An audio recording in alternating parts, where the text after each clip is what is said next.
মধ্যপ্রাচ্যে চলমান সংঘাতে প্রভাব পড়েছে যুক্তরাষ্ট্রের জ্বালানি বাজারে। জ্বালানির দাম বেড়ে যাওয়ায় চাপে পড়েছেন সাধারণ ভোক্তারা।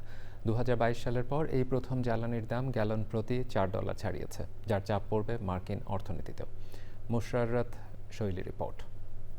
ফেব্রুয়ারির শেষ দিকে যুক্তরাষ্ট্র, ইসরায়েল, ইরানের মধ্যে সংঘাত শুরু হওয়ার পর থেকেই বিশ্বজুড়ে জ্বালানি সরবরাহ নিয়ে অনিশ্চয়তা তৈরি হয়। এর প্রভাব পড়ে আন্তর্জাতিক তেলের বাজারে।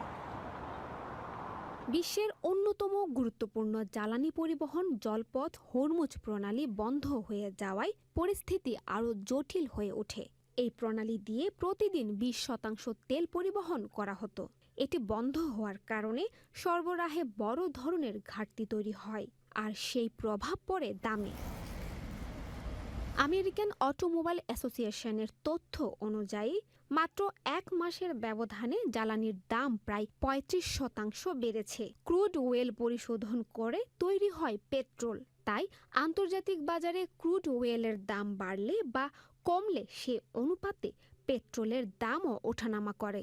মার্চের প্রথম সপ্তাহে ইরান হরমুজ প্রণালী বন্ধ করে দিলে বিশ্বজুড়ে তেলের সরবরাহ 20% কমে যায়। ফলে ব্রেন্ট ক্রুড তেলের দাম ব্যারেল প্রতি $120 গিয়ে পৌঁছে।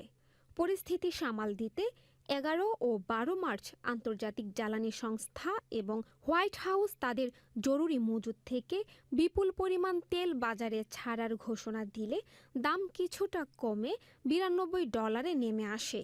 এরপর 24 থেকে 26 মার্চের দিকে তেলের দাম গ্যালন প্রতি $3.98 এসে টানা 6 দিন স্থির ছিল। বিশেষজ্ঞরা বলছেন, মধ্যপ্রাচ্যের পরিস্থিতি দ্রুত স্বাভাবিক না হলে জ্বালানি বাজারে অস্থিরতা আরও বাড়তে পারে। মুশাররত শৈলী, চ্যানেল আই।